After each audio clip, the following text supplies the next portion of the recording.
Um versículo bem conhecido. Porque Deus amou o mundo de tal maneira que deu seu Filho unigênito para todo aquele que nele crê. Lembra dessa palavra, crê? Não pereça, mas tenha a vida eterna. Perecer aqui é não morra, mas tenha a vida eterna. 17. Porque Deus enviou o seu Filho ao mundo, não para condenar o mundo, mas para que o mundo fosse salvo por ele. 18. Quem crê nele não é condenado, mas quem não crê já está condenado. Essa parte ninguém quer, mas é a verdade, é a mesma palavra. É a mesma palavra de Deus que fala que Deus entregou o seu Filho unigênito, Jesus Cristo, para morrer por mim e por você. É a mesma palavra que diz que se eu não crer, eu estou condenado, mas se eu crer, eu serei salvo. Irmãos, acerca aí, agora vamos ver o que é o crer e o que é o não crer. No 19. E a condenação é esta, que a luz veio ao mundo, e os homens amaram mais as trevas do que a luz, porque as suas obras eram más. Porque todo aquele que faz o mal odeia a luz e não vem para a luz, para que as suas obras não sejam reprovadas.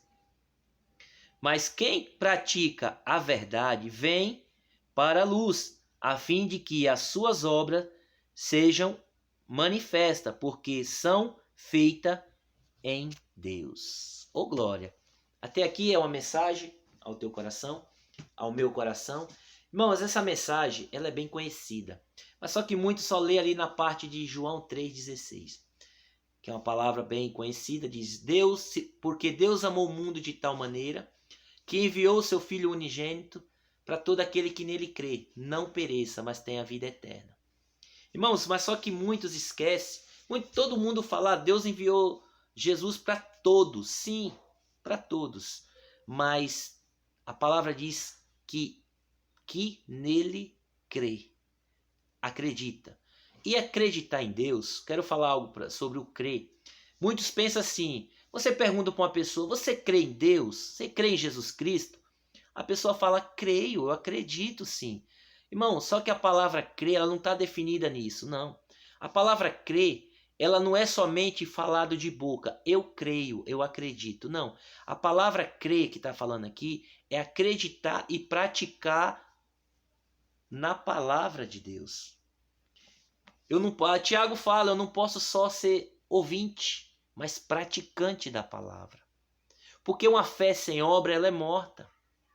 Então a gente precisa entender o que é o crer. O crer em toda a palavra. Jesus diz lá em Mateus 7, versículo 24, que aquele que ouve a sua palavra e a pratica, ele vai assemelhar a ele, né? Vai comparar, melhor dizendo, perdão, vai comparar aquele homem, aquela mulher, como um homem prudente, um homem que edificou a sua casa na rocha.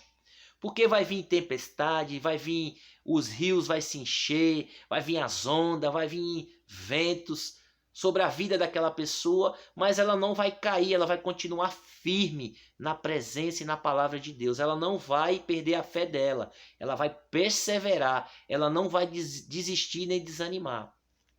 Isso é o crer. Quando eu acredito e eu pratico, é isso que Jesus está falando. Aquele que ouve as minhas palavras e as praticam, eu compará-lo-ei a um homem prudente.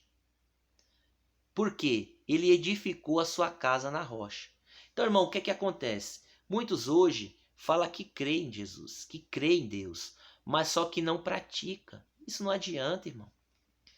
O que é que significa uma pessoa que diz que crê, mas não pratica? Em Mateus 7, aí no 25, se eu não me engano, em diante, fala que aquele que ouve, o próprio Senhor Jesus falando, aquele que ouve as minhas palavras e os que não praticam, eu assemelhá-lo-ei a um homem insensato, ou seja, imprudente, que edificou a sua casa na areia. Seja, sem fundamento, sem fundação. E veio as ondas, veio os rios, veio as tempestades, veio a ventania e aquela casa, puf, caiu e grande foi a sua queda. É o que acontece na vida de muitos, irmão. Aqueles que falam de boca, eu acredito, eu creio, mas nas atitudes não mostra que crê. E Deus, ele não quer ver o que sai da nossa boca somente, ele quer ver as nossas atitudes, irmão. Ele quer que eu e você mostre para ele que nós cremos nele é de verdade, é pelas atitudes. Muitas vezes eu digo que tenho fé, mas eu não pratico a fé. Peraí, então eu não tenho fé. E se o que é praticar a fé? É praticar a palavra. É praticar a palavra de Deus na minha vida, é colocar ela em prática na minha vida. Obedecer aquilo que tem que ser obedecido. Eu tenho que me arrepender dos pecados. Eu tenho que buscar comunhão com Deus, viver em oração, procurar viver em santidade, procurar aprender com a palavra de Deus aquilo que Deus quer para a minha vida, para que eu venha praticar a vontade de Deus através do Espírito Santo dele.